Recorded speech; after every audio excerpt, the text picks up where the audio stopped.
In the hot summer of 1666, the City of London was consumed by a great fire. 13,000 houses were destroyed. 89 churches were incinerated. 80% of the building stock was erased. No other city had burned like this since Roman times. The story passed down to us says the fire was an accident, started in a bakery in Pudding Lane. That Mr. Fariner, the royal baker, had left some embers still burning near his ovens. That London's wooden buildings were a tinderbox, fanned by unseasonably hot gales. Poor Mr. Fariner. It was all a terrible accident. But that wasn't how it appeared to Londoners at the time. From the very beginning, Londoners were convinced that this was a deliberate attack. And from the very beginning, they wanted to know who'd done it. Prejudices are rather like viruses in the human body. They can appear to lie dormant for periods and then suddenly flame up and spread. But the Great Fire turns what is a kind of low-level, flickering suspicion into a bonfire. It's almost natural to try to blame somebody for it. And who can you blame? You pick a foreigner. People become incredibly violent. It is mob rule. Mobs beat them, they tried to lynch them, they arrested them, until it wasn't safe to be a foreigner in London.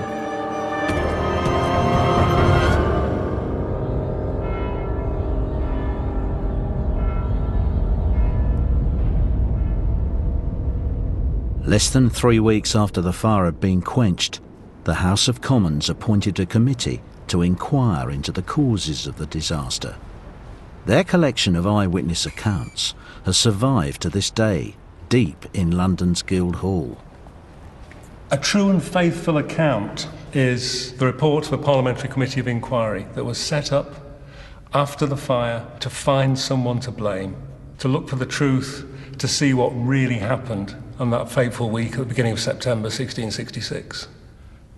The voices that emerge in this document are authentic. They are the voices of ordinary people with all the fear and prejudice and shock. They are the voice of London. A constable took a Frenchman firing a house. There were 300 Frenchmen that were in a plot or conspiracy to fire the city. I searched the fellow, found a horn of powder about him. He also had about him a book entitled The Jewish Government. The people cried out, "He is a Frenchman! Kill him!" I apprehended a Walloon with an instrument filled with gunpowder. There were 2 more of the same nation in his company.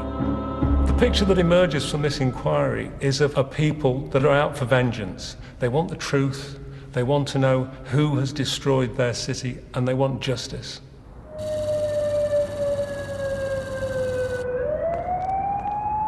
The original crime, as Londoners saw it, had been committed at Fariner's Bakery in Pudding Lane. This is where the story starts. Between 1 and 2 in the morning on Sunday the 2nd of September 1666, the King's baker, Thomas Fariner, was woken up by a manservant. There was smoke coming up from the ground floor, from the bakery itself.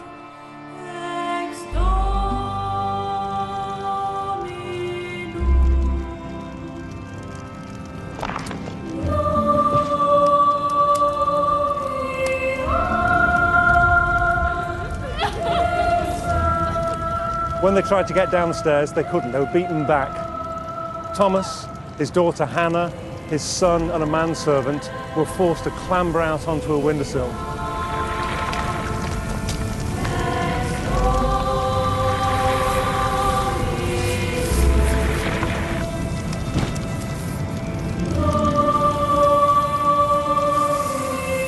The gales fanned the flames spread, and very soon it was obvious that this was more than just another house fire.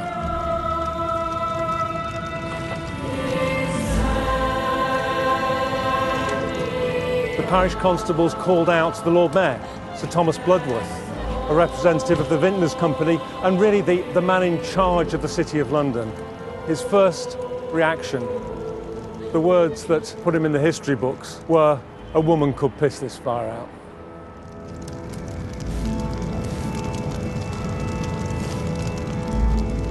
Farriner's maidservant was too frightened to clamber out on the windowsill. She was scared of heights. She was the first victim of the fire of London. We don't even know her name.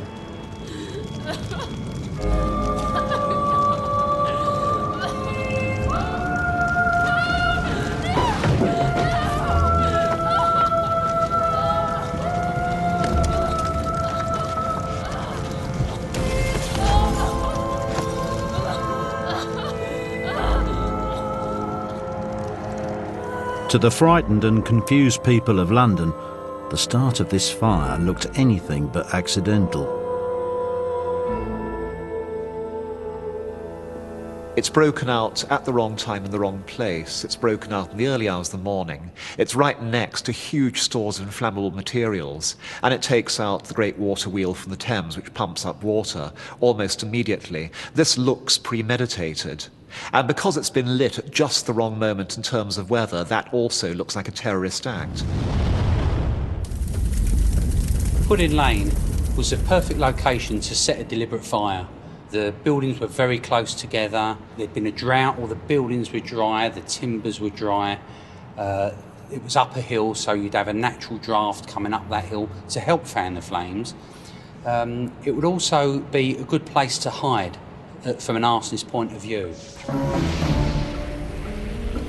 On top of that, it would have been an ideal place to set a deliberate fire and make it look like an accident, because bakers in those days were a very dangerous place to work. The way the fire behaved next further fueled the suspicion of ordinary Londoners. Well, Thomas Middleton was standing down near Three Cranes Walk, I believe, and was looking up towards the northeast of the city, and he witnessed fire which appeared to be just erupting from inside buildings. I repaired to the top of a church steeple, where I observed the fire did break forth out of several houses, when the houses that were then burning were at a good distance from them every way. And more particularly, I saw the fire break out from the inside of Lawrence Pulteney steeple, when there was no fire near it. These and such like observations begat in me a persuasion that the fire was maintained by design. The flames were spreading along Thames Street and into the city, but they weren't just spreading in a line. Fires were breaking out all over London in separate incidents. And as far as Londoners were concerned, there was only one explanation for that: arson. It had to be a deliberate attack. At the same time, was it a coincidence that the water wheels were destroyed? Was it a coincidence that the waterhouse up at Islington had its doors locked and the watercocks had been turned off? People said it couldn't be a coincidence. All those things must have been happening for a reason, and that reason was enemy action. As the flames take hold, Londoners spend a surprisingly little amount of time fighting the fire. They spend rather more time looking for foreigners to blame.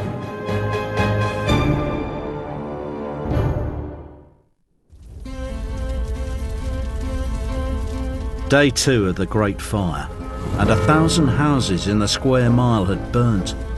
The ports were closed, and word spread that a foreign army had landed to take advantage of the vulnerable city. The subsequent parliamentary inquiry into the fire reveals that it started in Pudding Lane. But nobody blamed the baker for accidentally causing it. It was, as they saw it, an attack by foreign enemies, and one community was a prime suspect above all others: the Dutch. The Dutch were miles and miles ahead of any other nation. Amsterdam was considered the capital of the world. The Dutch language was considered a world language, and English just as a second-rank language, derived from the Dutch. Economically, the country did extremely well. The Dutch and the English were each other's necks as two Protestant countries because of the trade routes, and increasingly because of the colonial trade routes, because that's where all the money was made. By the summer of 1666, commercial rivalry had erupted into open warfare. In August 1666, a naval force under Sir Robert Holmes, a flamboyant character who used to wear a gold lace suit and carry a monkey on his shoulder, a force sailed into the harbour at Terschelling on the Dutch coast. They arrived completely unexpectedly. There were about 150 Dutch ships there. He'd attacked Dutch commercial navy, more or less destroyed most of the ships, entered the islands, emptied the warehouses, and set fire to houses, committed atrocity, and killed many people. Even in the brutal 17th century, this was a terrible thing to do. But back in London, it was seen as an enormous victory. And people danced in the street. Sir Robert Holmes's bonfire, as it was called, and people lit bonfires in London to celebrate our victory over the Dutch. So when a couple of weeks later, the fire broke out, it was only natural that everybody thought the Dutch had got us back. It was a retaliatory strike. The rumor that went around quite quickly. It was that the Dutch had taken deliberate revenge on the English by setting fire to London. Suspicions about Dutch vengeance surfaced in the parliamentary inquiry. A Wiltshire farmer testified about an ominous threat he'd heard in the days before the fire started. You are brave blades. You made bonfires lately for beating the Dutch. But since you delight in bonfires, you shall have your bellies full of them. If you live 1 week longer, you shall see London, as sad a London as ever it was since the world began. Lady Hobart, who lived in Chancery Lane, wrote to her country cousin and said, "Poor London is burnt down. It began in Pudding Lane at a bakery where a Dutch rogue lay." No Dutch rogue had been found in Pudding Lane, but by Monday lunchtime, the Lord Chancellor reported that it was the universal conclusion the fire had been started and was being spread by the Dutch. And there were plenty of suspects to choose from. There were bakers, there were brewers, there were haberdashers, they were in the textile industry, the whole silk industry is part of it. It was a whole range of professional jobs and skills they brought with them to England. The fire was only a day old and so had not reached Westminster, but it was travelling at 30 yards an hour in that direction. Here, a Dutchman was raising suspicion.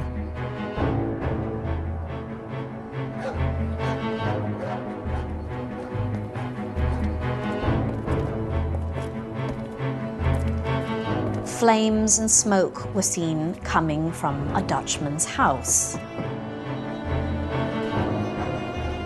This was the house of Cornelius Rietveld, and Cornelius Rietveld was a baker. Cornelius Rietveld had lived in London for more than a decade, lying low, fitting in, raising a young family. With 5 children under the age of 11, Rietveld was an upstanding member of the Dutch Church. But as the fire raged, he no longer looked so innocent.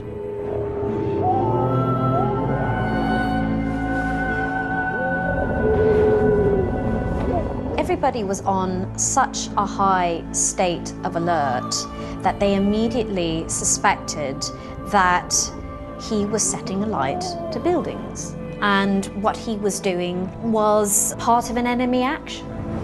The average Londoner's attitude towards aliens is mixed. In good years, aliens are funny and foreign and entertaining. They have slightly peculiar clothes and strange accents, and they can be laughed at in the street or simply ignored. When times get tense in terms of religion, economy, politics, society, booting the foreigner is a great first resort when nerves start to break. Cornelius was saved by a passerby. He was taken for his own safety and put in a prison cell where nobody could reach him. Well, you never know, but his life might have been saved. Londoners were divided on the subject of immigration. Many welcomed a new, industrious workforce. There was a real movement to encouraged immigration into England. People thought that there were not enough people in the country. So if you encourage immigration by using naturalization, you would encourage a lot of people who would bring in their skills and money to this country. On the other hand, there was an anti-immigration camp who felt that if aliens were going to come to this country and enjoyed the same kind of rights as Englishmen, a lot of the people would be disadvantaged or would lose out. Keeping England for the English carried a lot of currency in the 1660s, as this petition to Parliament shows. So what it says is that these people are only here for economic reasons. They do not want to mix with us. They do not want to go to the same church as us, and they do not want to intermarry with us. The documents summed up by saying that aliens should not be naturalised because, as they put it, these gentlemen will be only summer birds amongst us. When they've filled their pockets, or if trouble or wars arise, they will not forget their native countries and may be instruments of much inconvenience unto His Majesty and His dominions. It means that they will not see England as their home, but will return to their countries after they make their fortunes in this country. And they should not be trusted because if there's trouble, they might be acting as instruments of their country. So they could be potential spies for England's enemies.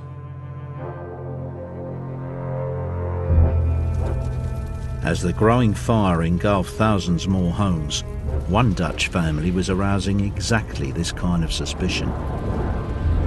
In Lime Street, so close to the Eastern Front line, they hastily removed their possessions. Lime Street at the particular time we're speaking was a very, very rich area.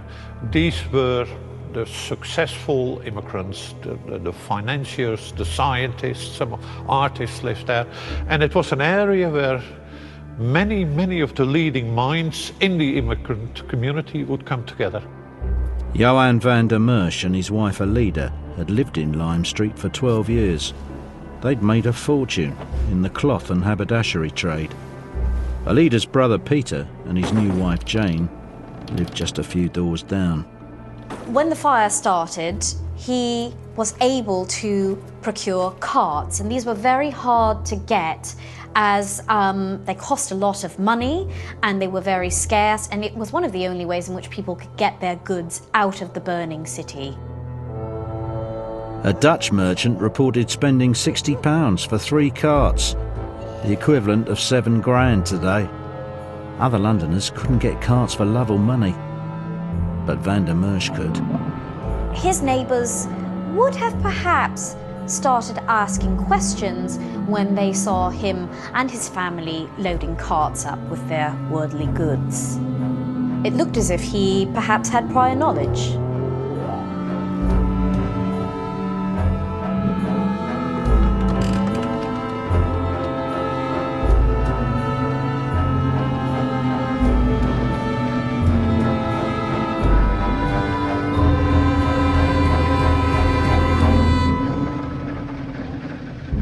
In 2 dark days, the ties that normally bound one neighbour to another were broken.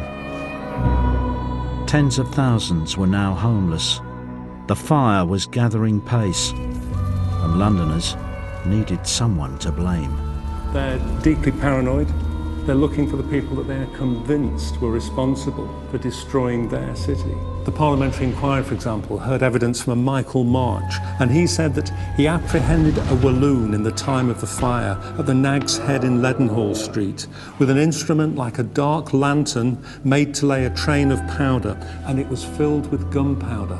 There's your evidence. But an awful lot of foreigners haven't heard the rumours, and so they are out on the street trying to fight the fire, trying to get their goods away, or simply trying to see what's going on, and that immediately makes them vulnerable if there is somebody half crazed in a crowd nearby. And then the mob turns on them. There are no questions asked. It comes out of a type of terror. Within hours of the fire, foreigners were going into hiding. Their fear was of Londoners, people who had lived side by side with them until that Sunday morning, people who called them friends and neighbours until that Sunday morning. Now they were the enemy. It's apocalyptic. Mass hysteria broke out. Climbing over heaps of ashes. Nobody is going to be calm and level-headed in this type of environment. There is total chaos, and where you get chaos, anything can happen. There was this one Swedish nobleman who was becoming particularly anxious about his mistress somewhere in the city, and decided he would hazard an attempt to go and find her to make sure she was okay, or perhaps he was just feeling a bit lonely. But he went out, and because he looked different, because he didn't look like an average Londoner, because he obviously looked foreign, the mob set upon him.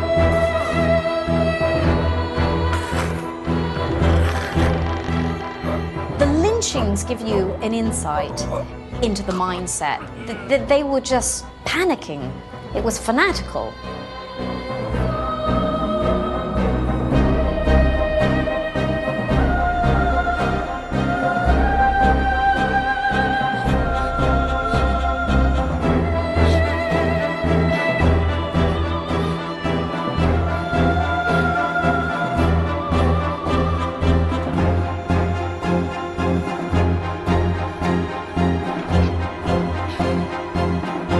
Sources tell us that the Swedish nobleman was saved from the makeshift gallows. But could Londoners, witnessing the destruction of their property and their fundamental way of life, be saved from themselves?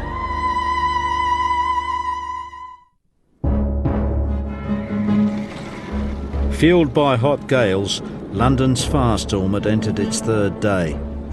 Violent mobs had taken to the streets, flushing out the foreign agents they believed were responsible.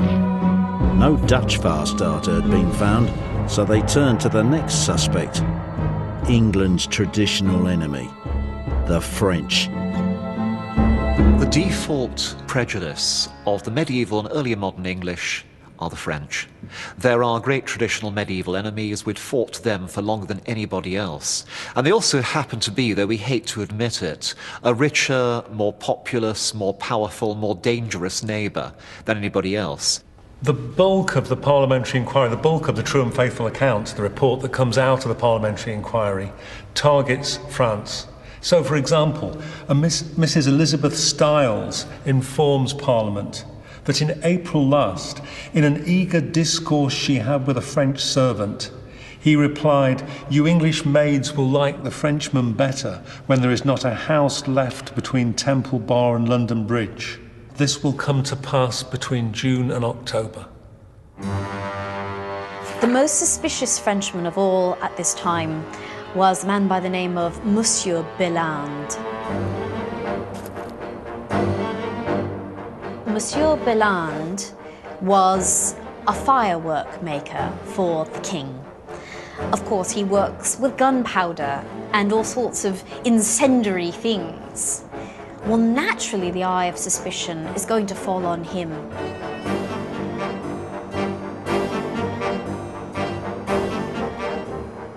Only a few days before the fire, he went to go get pasteboard to make fireworks and was told that there would be some delay in getting it, and he complained that he really needed it for this weekend. It was very important, and if he couldn't get his hands on it, there was really no point. He was asked by a citizen, what did he want with all that pasteboard? And he said that he made fireworks for the king's pleasure, which he did. But he also said that there was going to be a great firework display which would illuminate St. Paul's, and it was going to take place the next week. And the next week, St. Paul's was illuminated, but not in a way that anybody dreamt.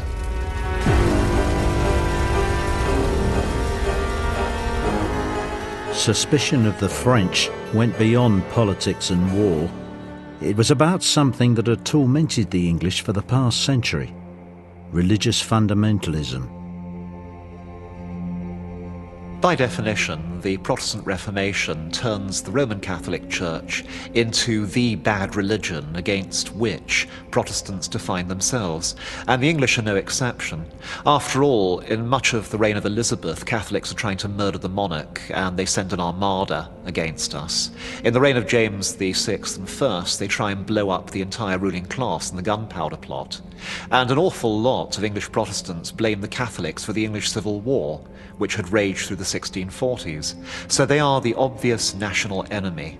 They are the Antichrist. They are the definition not just of a religion that's actually fashioned by the devil to take people to hell as fast as possible. They're also the enemies of English liberties, British democracy, our basic ideals and rights going back to Magna Carta, or so ordinary English people of the age believe. The violence against the French exploded, red and raw, onto the streets.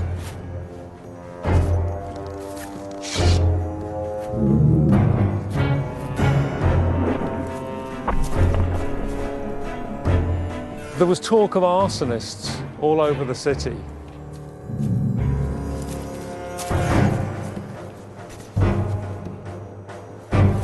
William Taswell, a 14-year-old schoolboy, mentioned a Frenchman that was caught in Moorfields with an armful of firebombs.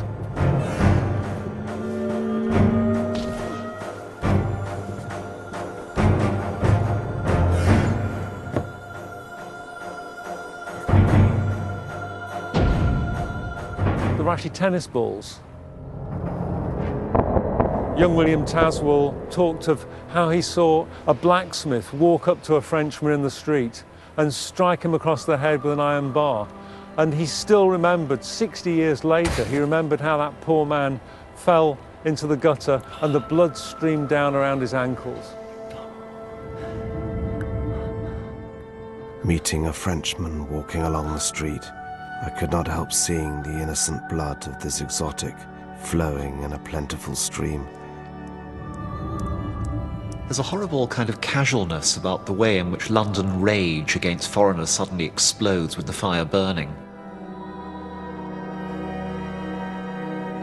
Probably the most atrocious single incident concerns a woman in Moorfields, north of London, who's walking in towards the city carrying some chicks in her apron. Some maniac gets the impression that these are fireballs. A mob runs towards her, the chicks get away, so she can't actually show them and explain what's really happening, and they beat her savagely and cut off her breasts.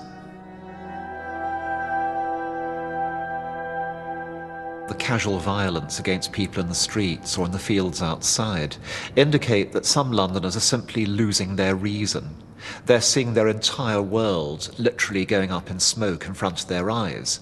They can't believe that this is natural, that this is normal, that this is something they can explain in any way other than evil human beings. And so they're looking for demons in human form walking their streets. So naturally the mob went looking for their prime suspect, Monsieur Belland, the French firework maker.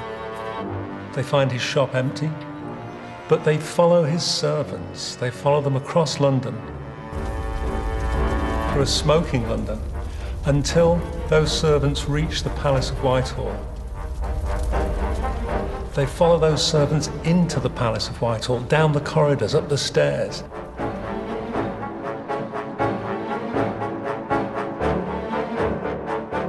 And suddenly, old Monsieur Belland himself pops his head out and says, "What are you doing here? What are you doing here? I'm not under arrest here. I'm not the criminal, nor is my son." He says, "We are no common prisoners, but lodged here to prevent us from the rage of the common people." Belland had found refuge at the royal court in Whitehall. It turned out the king and his brother, the Duke of York, had been protecting foreigners, and Catholics in particular, from London's rage. Over and over again, one hears the same phrase: a Frenchman was taken firing a house. And then one hears he was taken by the Duke of York's lifeguards. A constable took a Frenchman firing a house. He seized on him and, going to a magistrate with him, met His Royal Highness the Duke of York, who asked the reason of this tumult. The Duke of York called for the man. He spoke to him in French. And the Duke said, I'm taking this man into custody. And the Frenchman wasn't seen again. What they were doing is rescuing people, but the mob didn't see it like that. The culprits were being taken away from them, from their justice. Were they being spirited away? Were they being whisked out of the country? Were they being protected?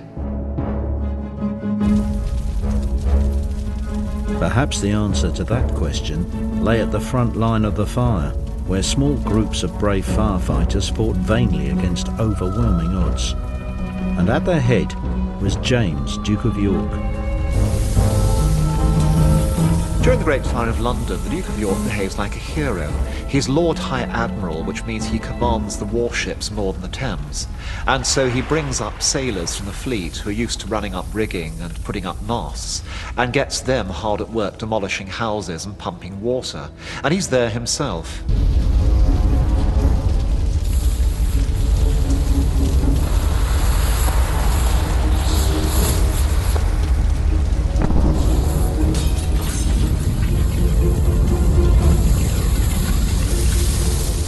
Increasingly, the Duke of York used his lifeguards as snatch squads to rescue these hapless Frenchmen, to whisk them away. Of course, what that did, it increased the mob's suspicion. But before the mob could investigate this royal treason any further, news arrived from the East End. News that would vindicate the mob's base instinct. Just as the mob violence started to subside a little, a young watchmaker called Robert Hubert was caught in Essex trying to get out of the country.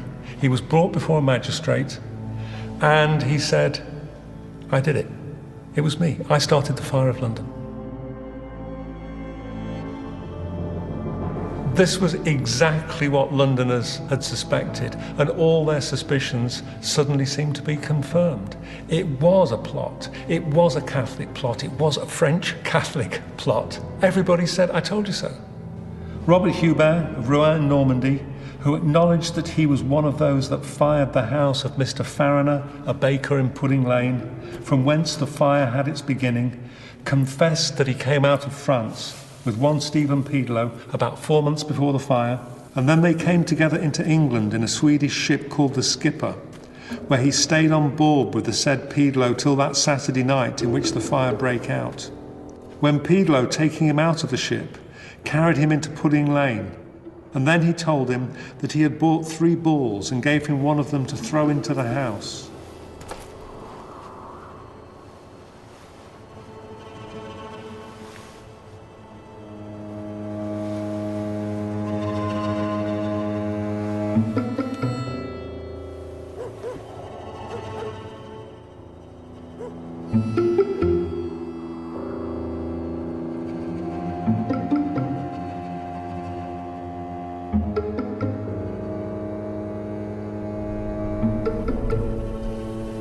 And then he did the fact, which was that he put a fireball at the end of a long pole, and lighting it with a piece of match, he put it in at a window and stayed till he saw the house in a flame.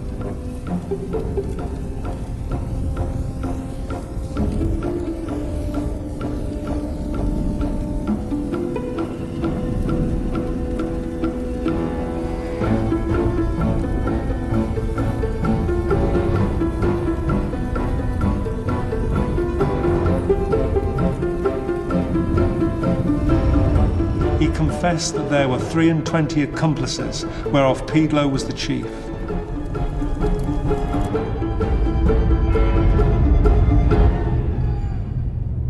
Hubert's confession was just what Londoners had suspected. It implied a serious, well-organised plot. But his claims had to be investigated. Hubert's jailer, John Lohman, instructed the watchmaker to show him the scene of the crime.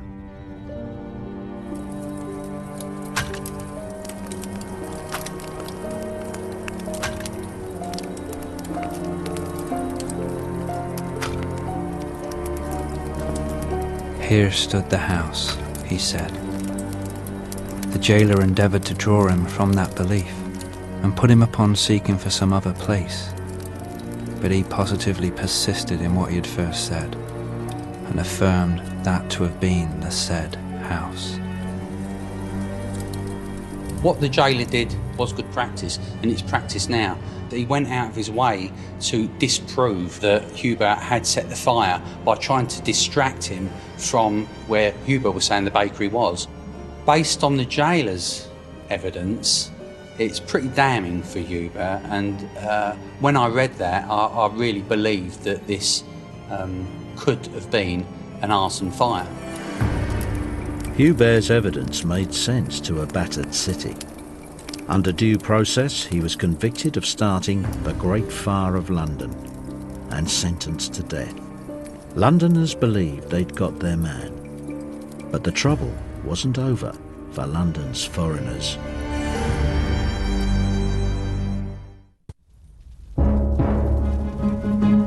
Over 3 days and nights, the fire had grown so immense that it had leapt across the city walls to the west.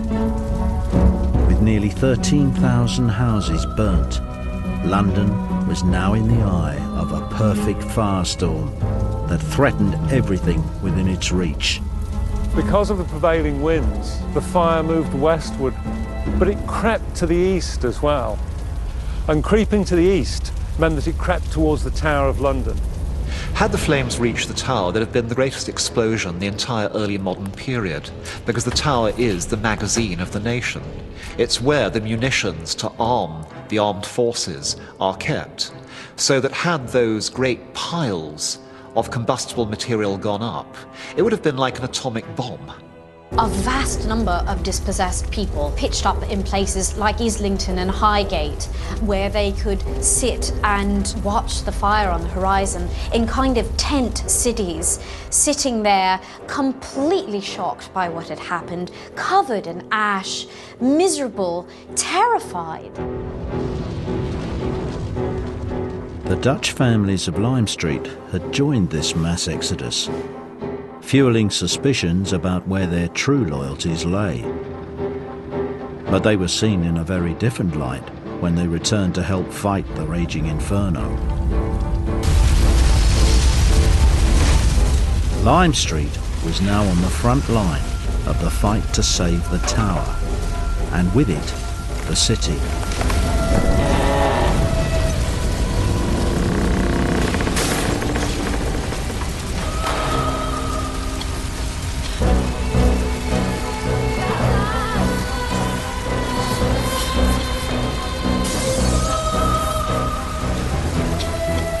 When it became obvious to Van der Merwe that his house could not be saved, or not completely saved, he used one of the few tools available to him, the fire hooks, to bring down part of the house to try to stop the flames going further down the street. What he did was sacrifice his own property in order to save other properties from the fire. Now, anybody that would do that has got to be, in the highest public spirit, a hero, because those actions certainly stopped the fire spreading, so it was a very, very selfless act.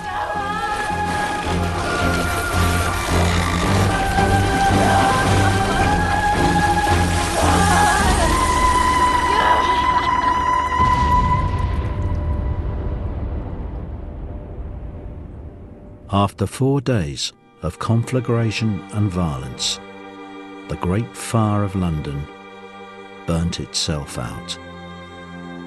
It never reached the tower because foreigners and their English neighbours made great personal sacrifices. But the battle to live in peace in London wasn't over. Denied the right to rebuild their homes and their lives, some foreign Londoners took their fight to the courts. John Van der Merwe, an alien merchant, had his house burned down by the fire, and he was looking to renew his lease so he could rebuild the house. But his landlord refused on the ground that he was an alien enemy. When Van der Merwe took the landlord to court, it's quite heartwarming in a way to see that there were so many local people who were prepared to come to court and support him, tell the court about, his heroism, about his willingness to sacrifice, to help, and basically, you know, what a good citizen he had been. The city, I think, was very clever in a way. Johann van der Merch wanted the lease, and so they gave him the house he wanted. But they also gave him another, I suppose, demolished house on the condition that he would rebuild a better house in its place. London needed every single penny they could find. And it's interesting that so many of the rich immigrants, and the rich in general, but the immigrants in particular, were willing to help in the actually rebuilding of London. Johann van der Merch died 3 years after the Great Fire, but the city gave his brother-in-law, Peter van den Anker, an even greater reward.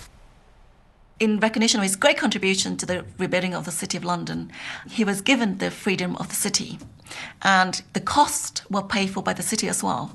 So I think this was important because it's an ultimate sign of acceptance into London society.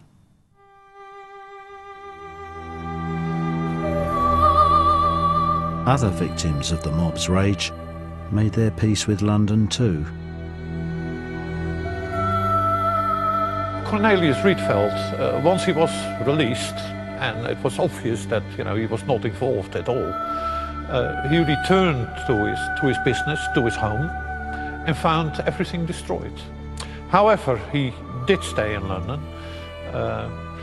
There is a record that another of his child was baptized in the church, and he must have rebuilt his business nearby, probably amidst the very people that had robbed and destroyed his previous business.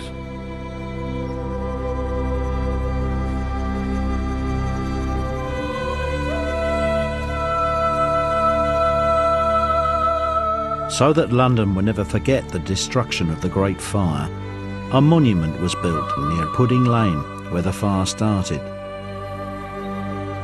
The monument, it's always called just the monument, but it's not only a memorial to the fire of London, it's a memorial to the men and women who helped to save London, and more importantly perhaps, the men and women who helped to rebuild London. But the monument also became a focus for London's righteous anger, to remind Londoners of the foreign enemies in their midst. There was a plaque here which read, "Here by permission of heaven, hell broke loose on this Protestant city from the malice of barbarous papists whose fires are not yet quenched." The lame French watchmaker Robert Hubert's name was etched here as the bloody foreigner who London believed started the Great Fire. He was hanged on the 29th of October 1666, just weeks after the fire was extinguished. The mob's malice doesn't end with Hubert's death. According to the Venetian ambassador, at least, Londoners tore Hubert's corpse limb from limb. But not everyone believed that the Frenchman had actually done it. Hubert's innocence was confirmed by the captain of the ship which had brought him to London. Hubert hadn't even been in the city when the fire broke out. There's absolutely no reason to believe that Hubert was anything other than a nutcase, somebody who's effectively committing suicide while making himself world famous, even at the cost of his own life. But Hubert had insisted on his guilt, and London had exacted her revenge. The rage to blame lasted long after the flames had gone out. It lasted, in fact, for close on 160-odd years. It wasn't until 1829 that that plaque finally came down. By which time, London had decided to write the whole thing off. The Great Fire was an unfortunate accident, started in Farriner's Bakery in Pudding Lane. And so London was able to develop into the cosmopolitan and commercially vibrant city we know today.